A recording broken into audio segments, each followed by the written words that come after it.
Nós temos, como igreja, estudado uma série de homens que a Bíblia nos traz como exemplos, homens e mulheres como eu e você, que Deus escolhe, que Deus separa e que Deus se interessa por essas pessoas.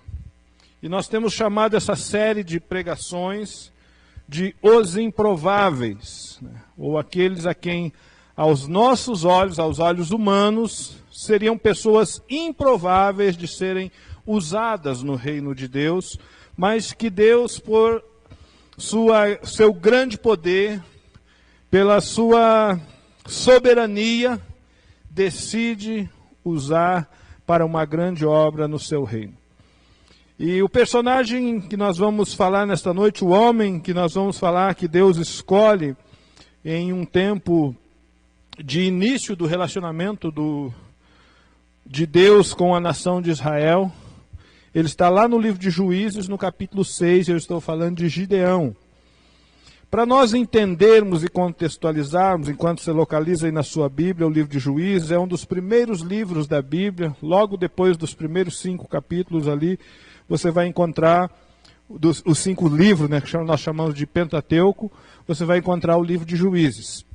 Este período é um período que ele se situa, o período dos juízes na Bíblia, ele durou em torno de 350 anos. E ele está situado entre a morte de Josué, logo depois que eles saem dos 40 anos no Egito, começam a possuir a terra prometida com Josué, e aí Josué morre. Então, quando Josué morre, passado um período, inicia-se o tempo dos juízes. E ele vai perdurar até Samuel ali, que é o último do juiz, sacerdote e profeta, né? E inicia o período da monarquia em Israel. Então, esse período, dentre esses juízes, ali são vários os juízes que Deus convoca nesse tempo, alguns por mais tempo, 20 anos, 23 anos, 15 anos, e alguns por 6 meses, 1 ano. Então, conforme aquilo que Deus tinha colocado em seu coração, aquilo que era o propósito do Senhor para aquele tempo. Mas é importante nós sabermos e entendermos de que período retrata isso. O Deus ao qual nós falamos, o Deus da Bíblia, ele é um Deus único, um Deus singular. E como um Deus singular, ele escreve a sua história através de um homem, através de uma nação, através de um povo. Você conhece a história bíblica, você se recorda disso com muita facilidade. Mas talvez nós tenhamos alguém que nos acompanha, que não compreenda muito bem como que isso se formou. Deus escolhe um homem chamado Abraão, retira ele da sua terra e fala: olha, eu quero ter um relacionamento com vocês, quero ter uma proximidade, e da tua vida, da tua semente, eu vou fazer uma grande nação, um povo que eu vou escolher para mim, e é através desse povo que eu vou abençoar a humanidade. E ele diz a Abraão: em ti serão benditas todas as nações, todos os povos, todas as famílias da terra. E se passa um período bastante extenso. Vemos lá Abraão, Isaac, Jacó. Aí Jacó tem os seus 12 filhos, um deles é chamado José. Ele vai ser governador do Egito, se torna poderoso, leva o seu povo para o Egito num tempo de escassez, a sua família. E o povo cresce demais lá no Egito. E aí nós vimos para o tempo de escravidão. O povo hebreu passa por um período de escravidão, e Deus suscita um outro improvável, que o irmão Eric pregou aqui no domingo passado, chamado Moisés, para libertar o povo de Deus das mãos de Faraó. Um homem como eu e você, um homem cheio de falhas, um homem cheio de dificuldades, mas que Deus escolhe para ser um instrumento de bênção para o seu povo. E aí esse povo caminha pelo deserto, pelo período de 40 anos. Quando eles conquistam a terra, agora sob a liderança de Josué, Deus dá uma ordem para eles. Fala: olha, as terras que vocês assumirem, onde eu colocar vocês vão tirar o povo de lá, vocês não vão se misturar. Mas o homem teimoso, povo desobediente, eles começam a possuir a terra, e nos primeiros capítulos do livro de Juízes, nós vamos encontrar esse relato. Eles começam a possuir a terra, e eles não vão retirando, eles vão deixando que quem estava ali, que apresentasse qualquer vantagem. Você vai ver que conforme a tribo que assumia ou que dominava uma determinada cidade, se eles viam alguma vantagem que o povo permanecesse ali, eles não faziam questão de retirar o povo daquele lugar. E isso causa um problema muito sério para Israel, para a nação de Israel. Porque aí eles começam a se envolver emocionalmente, eles começam a casar com esses povos estranhos, eles começam a adorar os deuses desses povos estranhos, e isso desagrada o coração de Deus. Lembra que nós falamos no início que o nosso Deus é um Deus singular, é um Deus único, é um Deus que não divide glória. É um Deus que ele não quer ser adorado pela metade, ele quer a inteireza do coração humano. E ele vai utilizar, então agora, mecanismos de repreensão ao povo. E durante esses 350 anos que o povo está passando até chegar ao tempo da monarquia em Israel, por diversas vezes Deus vai falar, já que vocês não retiraram este povo que era para ser retirado das terras, esse povo vai ser juízo sobre vocês. Esse povo vai representar a minha correção a vocês. E Deus vai então utilizar esses povos. E em especial nesse capítulo 6, nós encontramos um período em que havia um povo que estava oprimindo as pessoas que estavam ali onde estava Gideão. Então vamos lá, capítulo 6, verso 11, para ver aquilo que a palavra do Senhor nos fala nesta noite. Então o anjo do Senhor veio e assentou-se debaixo do carvalho que está em Ofrá, que pertencia a Joás, a bisreíta, e Gideão, seu filho, estava malhando o trigo no lagar para o salvar dos midianitas. Então o anjo do Senhor lhe apareceu e disse, o Senhor é contigo, varão valoroso. Mas Gideão respondeu, ai, meu Senhor, se o Senhor é conosco, por que tudo isto nos sobreveio? E o que é feito de todas as suas maravilhas? Porque nossos pais nos contaram dizendo, não nos fez o Senhor subir do Egito? Porém agora o Senhor nos desamparou e nos deu na mão dos midianitas. Então o Senhor olhou para ele e disse, vai nesta tua força e livrarás Israel das mãos dos midianitas. Porventura não te enviei eu? E ele disse, ai, Senhor meu, com que eu livrarei a Israel? Eis que a minha família é a mais pobre em Manassés, e eu o menor na casa do meu pai. E o Senhor lhe disse, porquanto eu hei de ser contigo, tu ferirás os midianitas como se fossem um só homem. E ele disse, se agora tenho achado graças aos teus olhos, dá-me um sinal de que és tu que falas comigo. Rogo-te que daqui não te apartes até que eu venha a ti e traga o meu presente e o ponha perante ti. E ele disse, eu esperarei até que voltes. Todas as vezes que no Antigo Testamento nós encontramos essa expressão, o anjo do Senhor, nós estamos falando de uma teofania, da revelação da pessoa de Jesus Cristo ao homem. Então, todas as vezes que nós nos deparamos com essa figura, essa expressão, é o próprio Senhor falando ao seu povo, aos seus profetas, àqueles a quem ele escolheu. E aqui, Gideão tem esse encontro. Os versículos anteriores aqui do capítulo 6, ele vai dizer que esse período de que os midianitas estavam perseguindo a nação de Israel estava ocorrendo por aproximadamente 7 anos. E E isso gerava uma inquietação bastante grande.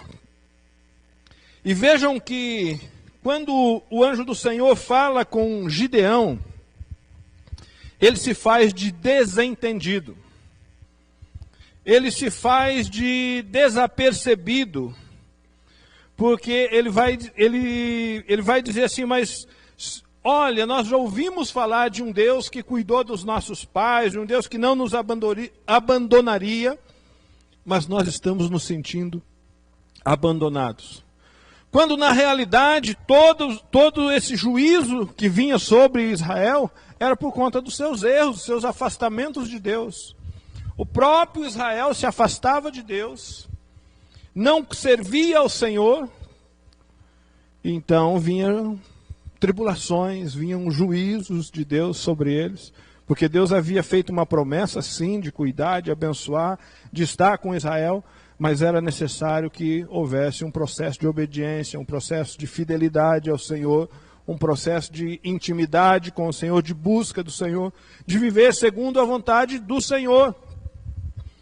E a primeira coisa que nós aprendemos nesse contexto é que as bênçãos e as promessas do Senhor, elas são reservadas para aqueles que vivem a vontade do Senhor. Aqueles que fazem e buscam a vontade de Deus. E Gideão, na sua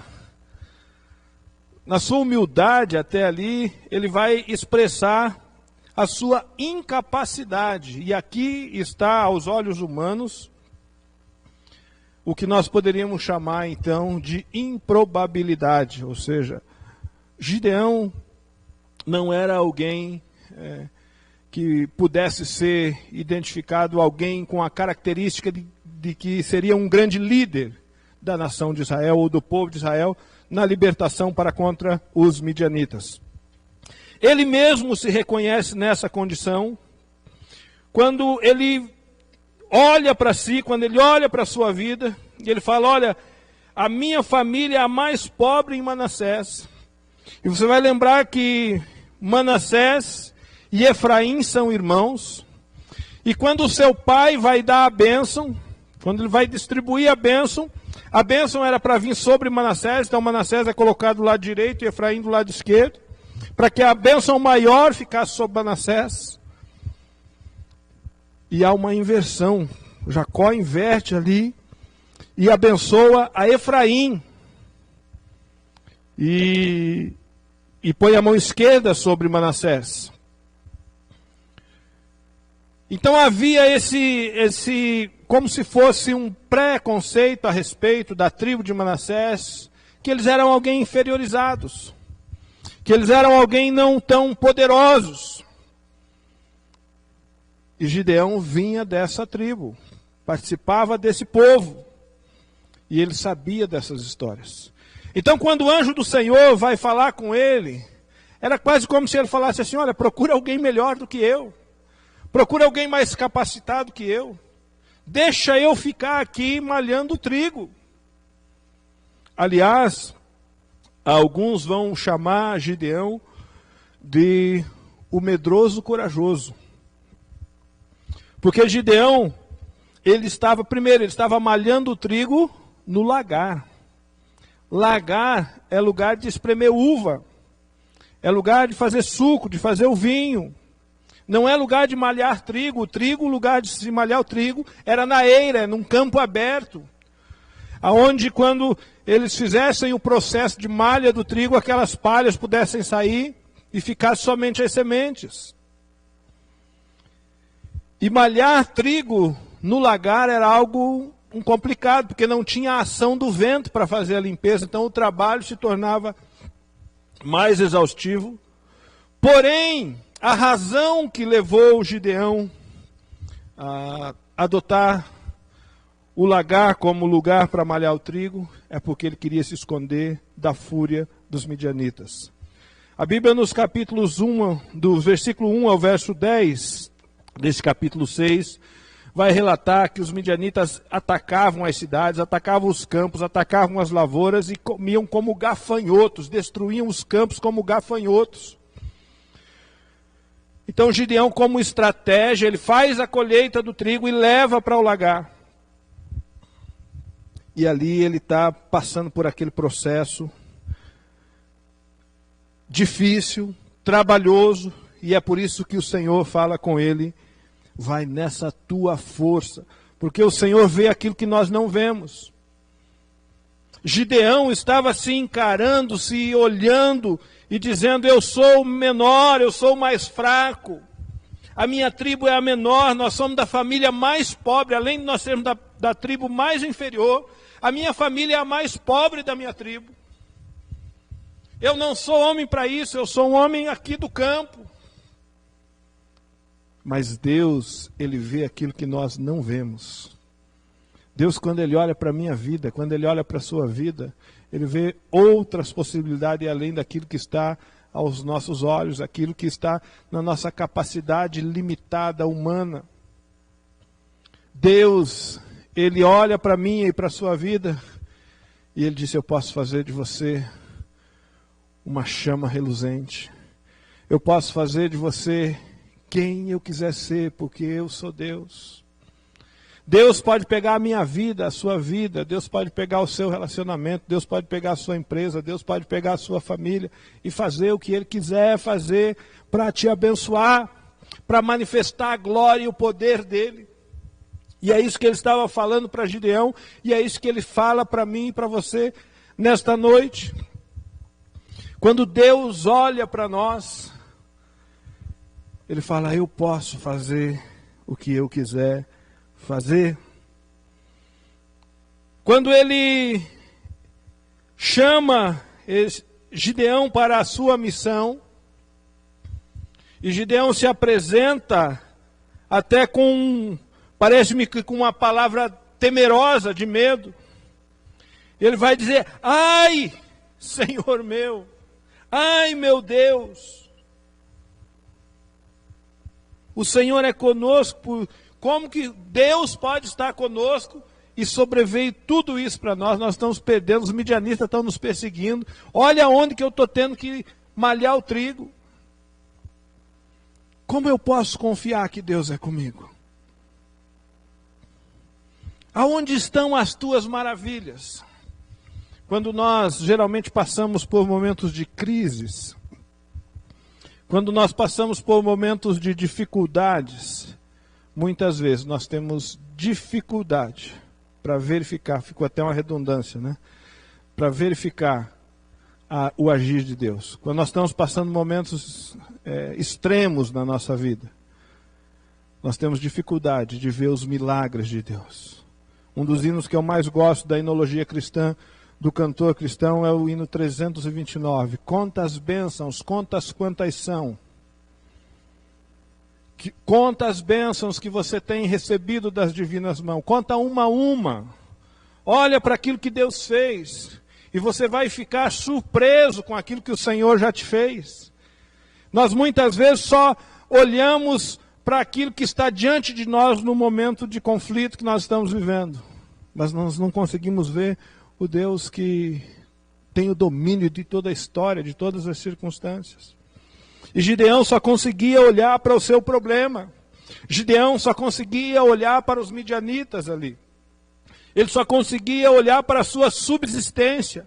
Porque o que ele estava fazendo ali é para que a sua família pudesse ter pão, pudesse ter alimento. Mas o Senhor estava olhando adiante. E Ele fala: calma, Gideão, calma. Vai nessa tua força e você vai livrar Israel dos midianitas. E aí, ele novamente vai dizer: Senhor, ai meu Senhor, como que eu vou fazer isso? Tudo bem, o Senhor está falando que eu vou fazer, mas como que eu vou fazer? E aí ele reconhece o quão pequeno ele é, o quão limitado ele é. Eu não sei quais são os desafios que Deus coloca para a tua vida, mas por muitas vezes, quando nós convidamos alguém para enfrentar um desafio no ministério, para enfrentar um desafio na vida cristã, as pessoas dizem: olha, eu não estou pronto, eu não estou preparado para isso, eu não consigo, eu não posso. Mas aquilo que nós fazemos para Deus, nós não fazemos por nós, por aquilo que somos, mas por aquilo que Ele é. Se Deus está te dando a oportunidade, está dizendo para você, como Ele disse para Gideão, vai nessa tua força, pode ir, porque quando nós estamos com Deus ao nosso lado, quando Deus está cuidando da nossa vida, quando Deus está cuidando dos nossos sonhos, dos nossos projetos, nós sempre seremos maioria. O exército dos midianitas aproximava-se, porque naquele tempo se convocava todos os homens da sua nação, de 135 mil homens. Então, Gideão tinha a convicção de o quanto era difícil, o quanto seria trabalhoso vencer esses homens. E por isso toda essa incerteza pairava sobre o seu coração. E aí o Senhor diz assim, olha, vai. Se agora eu tenho dado graça aos teus olhos, vai, porque eu vou te entregar os midianitas como um só homem, e você vai ferir eles. Você entendeu o que Deus está fazendo aqui, o que Deus está falando com Gideão, e que se aplica à minha e à sua vida? Aqui não é apenas uma história, um fato histórico, um relato, para contar como Deus agiu lá na história do povo de Israel. Mas é para avivar nos nossos corações que o mesmo Deus que agiu na vida de Gideão, que agiu na vida do povo de Israel, continua agindo na minha e na sua vida. A Bíblia vai dizer que Ele é o mesmo ontem, hoje e eternamente. Ele é o Deus que continua escolhendo e olhando para pessoas improváveis e dizendo, ser forte e corajoso. Como tem um hino que nós cantamos, né? Ser forte e corajoso, não temas a angústia. O Senhor será contigo. O Senhor irá adiante de ti. A tua mão vai te guiar. Olhe para a sua vida, olhe para os seus sonhos, olhe para os projetos que Deus tem para você neste ano. E confie que o Senhor vai estar guiando a sua vida. E outra circunstância que nós olhamos não só para este homem chamado Gideão, mas quando nós olhamos para todos esses homens e mulheres que nós estamos falando aqui dos improváveis, daqueles a quem Deus escolhe, que aos nossos olhos seria alguém improvável, é que Deus usa aquilo que eles têm. Deus usa a limitação. Quando Ele chama Moisés, Ele fala para Moisés, Moisés, o que você tem na tua mão? Quando Ele olha para Gideão, Ele fala, olha, você já é um cara forte, Gideão. Você está aqui no lagar, malhando trigo. Isso os homens fazem na eira, que é um lugar aberto. Você está fazendo o trabalho, inclusive, do vento. A eira era um lugar de campo aberto. O lagar era um lugar mais fechado, mais escondido, de difícil acesso. Ele tinha que levar o trigo até lá. Ele tinha que fazer a limpeza do trigo. E ele tinha que retirar o trigo de lá. Isso demandava dedicação, isso demandava esforço, vontade. E tudo isso, Deus olha para aquele homem e vê essas qualidades dele. Talvez você esteja vivendo uma circunstância que as pessoas não conseguem ver qualidades em você, e talvez até mesmo você não consiga ver as qualidades que tem em você. Mas eu quero dizer que quando Deus olha para você, Ele vê o teu melhor. Quando Deus olha para a nossa vida, Ele vê aquilo que tem de melhor em nós. E Ele fala, eu posso potencializar isso. Eu posso usar isso para o meu reino. Eu posso usar essas capacidades para glorificar o meu nome, para abençoar pessoas, para resgatar vidas.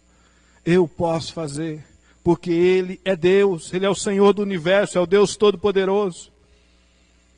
E depois desse encontro que Gideão tem com o Senhor, na sequência do capítulo, ele então vai e faz uma convocação. E a Bíblia relata que ele convoca, e da convocação que ele faz, 32 mil homens se levantam. E talvez se 32 mil pessoas se levantassem ao teu lado e falassem, eu acredito no teu projeto, eu vou estar junto com você, você tivesse coragem de começar ele daqui a 10, 15 minutos, 20 minutos, meia hora, a hora que acabar esse culto. Porque você vai ter um grande grupo com você. Aí Deus olha para aquela circunstância e fala: calma, Gideão, não se empolgue com os números, não deixe que a multidão faça você delirar, faça você acreditar que você vai conseguir. Porque aí no meio desse povo tem muita gente covarde e medroso. E gente covarde e medroso não dá certo em guerra. Eles vão te deixar na mão. Não confie somente em pessoas. Não confie que somente essas pessoas, confie em mim. E o Senhor fala para ele: ó, conversa com esse povo aí e pergunta se tem alguém medroso e se tem alguém covarde. Se tiver, fala para voltar. Gideão vai até aqueles homens e ele fala: olha, quem for medroso e covarde pode voltar para suas casas. 22 mil homens retornam para os seus lares. Ainda havia um grande número de pessoas ao lado de Gideão. Ainda havia alguém que empolgava o seu coração a ir até o arraial dos midianitas para espantá-los dali, para derrotá-los, para lutar contra eles. Mas aí Deus fala para ele: Gideão, acalma um pouquinho. Tem muita gente ainda, Gideão. Eu vou manifestar o meu poder de forma sobrenatural para que todos entendam que sou eu que ajo na vida das pessoas. E nós temos às vezes na nossa vida, no nosso viver diário, um pouco de dificuldade de compreender isso. Porque nós queremos provas palpáveis. Principalmente quem é muito racional, quem é muito lógico, nós queremos as coisas mais sob o nosso domínio. Mas quando nós andamos na dependência de Deus, eu costumo dizer que dar passos de fé, dar um passo no escuro, dar um passo para o insucesso, dar um passo para a falência, porque se Deus não colocar a mão, se Deus não endireitar o caminho, se Deus não estiver conosco, nós caímos com a cara no chão. Quando nós caminhamos por fé, nós temos que crer que o nosso Deus é o Deus que abre caminhos aonde não há caminho, como Ele fez com o povo, Ele abriu caminho no meio do mar. Que Ele é o Deus que abre, que tira a água da rocha. Que Ele é o Deus que Ele faz aquilo que nós não podemos fazer. Nós precisamos dobrar o nosso joelho e falar com o nosso Senhor: Deus, você está tendo dificuldade com a sua família, com o seu relacionamento, coloca isso nas mãos de Deus, faz um compromisso de oração com o Senhor, começa a colocar diante de Deus com sinceridade, com fidelidade, crendo. A Bíblia diz que quando nós oramos, crendo que receberemos, Ele ouve do céu e nos atende. Jesus diz: pedi, pedi e dar-se-vos-á. Nós precisamos crer que o Deus a qual nós servimos é o Deus que nos ouve e nos atende. Talvez a tua dificuldade seja relacional no trabalho, você esteja enfrentando dificuldades, coloca diante do Senhor. Começa a orar, começa a abençoar, começa a pedir a Deus bênção sobre a tua equipe, sobre o teu patrão, sobre a tua empresa, sobre os teus líderes, sobre os teus liderados. Começa a colocar diante do Senhor, começa a colocar o Senhor, a força do Senhor, para trabalhar por você. Não queira fazer aquilo que Deus vai fazer. E aí o Senhor fala a Gideão, Gideão, tem muita gente ainda. Desce ao ribeiro e manda o povo beber água. Aquele que se ajoelhar para beber água, você aparta de um lado. Aquele que passar bebendo como um cão, levando a água na palma da mão à boca, você separa de outro lado. E a Bíblia diz que 300 homens foram separados. Aí Deus falou com ele assim, o Senhor falou com ele assim: 300 para 135 mil, tá bom, né? Vamos lá que agora eu vou te mostrar o meu poder. Talvez se fosse nos olhar com os olhos humanos, nós falaríamos: isso é loucura. E várias vezes você vai encontrar Deus fazendo coisas que aos nossos olhos é loucura. Você já pensou em Josué tomando a cidade de Jericó? 7 dias, os homens dando 7 voltas em volta de Jerusalém, tocando. Nos 7 dias foi em silêncio. No 7º dia, vai tocar a trombeta, todo mundo vai começar a gritar e o Senhor vai dar a vitória. Não parece algo louco? Mas Paulo vai dizer que para aqueles que creem, o Evangelho é o poder de Deus. Mas para os que não creem, para os que não acreditam, a palavra da pregação é loucura. Que falar do amor de Deus é coisa de louco. Falar de um Deus que interage com o ser humano, que um Deus que pega os improváveis e faz deles homens valorosos, homens vitoriosos, homens e mulheres que fazem a diferença na história. É loucura. E aí o Senhor fala com Gideão, agora você vai lá para o arraial dos midianitas. E ele leva aqueles homens até lá. Homens agora que Deus havia separado, que Deus havia preparado o coração. Homens que estavam juntos no mesmo propósito, no mesmo sonho, na mesma visão. E aqui nós temos uma outra lição. Que quando nós vamos fazer as coisas para o reino de Deus, é importante nós termos não quantidade, mas qualidade. Pessoas que estejam no mesmo propósito, na mesma visão, que estejam crendo que Deus pode fazer. Que Deus pode agir, que Deus faz sobrenatural. Não abra o seu coração para todo mundo. Abra o seu coração para pessoas que possam te ajudar a crescer, possam te ajudar a abençoar. Procure seus líderes, procure seus pastores. Ore junto com eles, relate para eles os seus sonhos. Eu costumo dizer, se você quer virar uma águia, ande com águias. Começa a olhar para gente grande, começa a ver gente que é grande no Senhor, que deixa o Senhor agir na sua vida, que faz a diferença no reino de Deus. E Gideão vai para o arraial dos midianitas. E eu creio que o coração daqueles homens estava disposto a tudo, a morrer pela causa que eles estavam em defender. Mas o jeito de Deus agir não é a nossa maneira. E o Senhor fala, Gideão, o que vocês vão fazer? Vocês vão levar uns cântaros e vocês vão rodear o arraial dos midianitas. E quando chegar a hora, você vai gritar, a trombeta vai soar e vocês vão quebrar esses cântaros. E o som que vai fazer com essa atitude vai gerar naqueles homens um temor, e aí eu vou agir. Você já pensou em alguém ganhar uma guerra literalmente no grito? Foi assim que Deus fez com aqueles homens. Deus leva eles até o lugar, e quando eles obedecem à palavra do Senhor, a Bíblia relata que quando eles quebram os cântaros, quando eles começam a fazer aquilo que o Senhor havia ordenado que eles fizessem,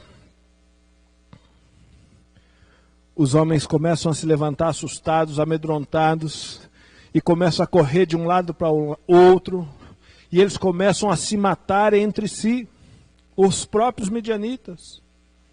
Na confusão ali,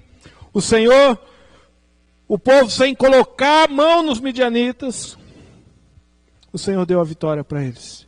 E aí de repente, agora eles estão numa confusão e eles começam a fugir, falam, agora é a hora, pode tomar a terra.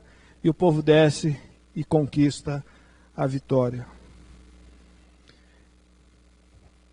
Isso só foi possível porque Deus usou um improvável que sabia das suas limitações, que sabia das suas imperfeições, que sabia que ele não tinha condições de fazer o que era necessário, mas que creu na palavra do Senhor sobre a sua vida. Deus tem uma palavra de bênção para as nossas vidas. Deus diz para nós, como ele disse para Gideão, ser forte e corajoso. Eu vou te entregar os teus adversários nas tuas mãos. Eu não sei qual é o adversário que você está enfrentando, qual é o seu inimigo que você está enfrentando. E nem o tamanho do exército ou da batalha que você enfrenta no dia a dia. Não sei se faz 7 anos como fazia Gideão, se faz 7 meses, se faz 7 dias. Mas Deus tem promessas. O Deus do passado, Ele não mudou, Ele é o mesmo hoje, ontem e eternamente. Se você se encontra nessa condição e você olha para a sua vida e você diz assim, olha, para mim, eu sei que é muito motivador ouvir uma palavra como essa, mas parece que não vai, para mim não dá certo. Eu quero dizer que é com você que Deus está dizendo. É com você que Deus está falando, ser forte e corajoso. Entrega a tua vida, entrega os teus problemas, entrega as tuas dificuldades, entrega os teus inimigos na mão do Senhor. E deixa que o Senhor peleje por você, deixa que Deus lute por você. Esse é o ensinamento que Gideão nos traz. Que nós possamos, no nosso viver, apenas quebrar cântaros, apenas soar buzinas, apenas expressar o louvor ao Senhor, apenas levantar as tochas acesas, como fez o exército de Gideão, para que o Senhor vença as nossas batalhas. Que a gente pare de lutar com as nossas forças. E que a alegria do Senhor possa ser a minha e a sua força. Que Deus abençoe a sua vida. Eu quero orar com você. Quero orar pela sua vida, eu quero orar pela sua família.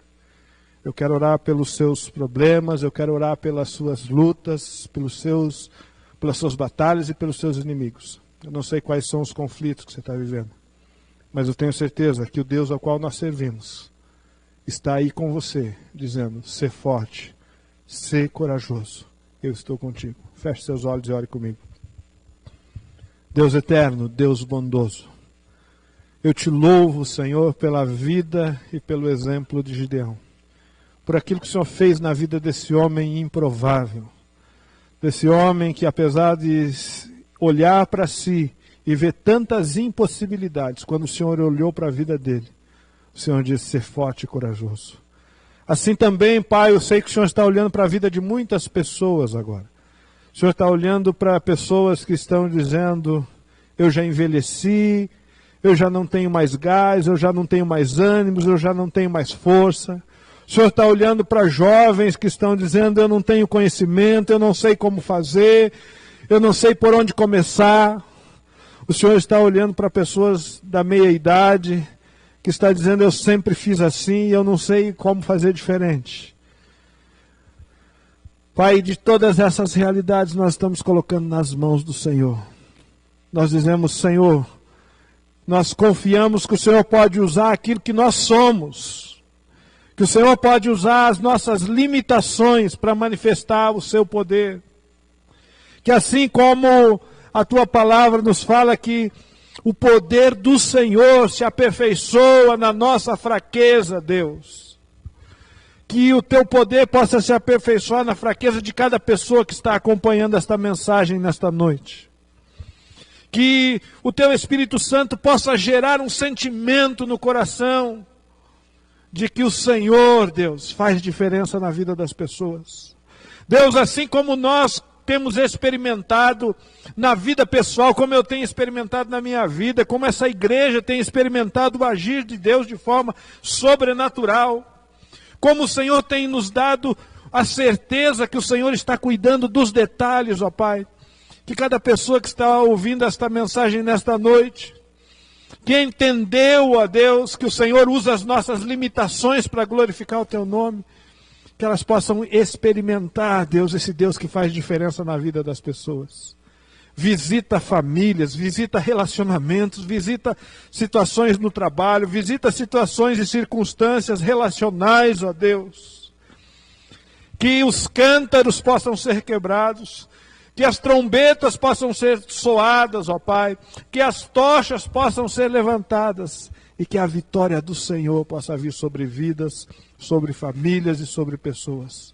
Senhor, os sonhos, os projetos que estão sendo colocados agora diante do Senhor, nós cremos, ó Deus, que o Senhor sempre tem o melhor caminho e que o Senhor sempre olha para nós e tira o melhor de nós. Por isso, Deus, nós queremos te agradecer, te louvar e te bendizer. Que a tua palavra, Deus, que o teu Espírito Santo possa continuar falando aos nossos corações. É a nossa oração no nome do Senhor Jesus. Amém.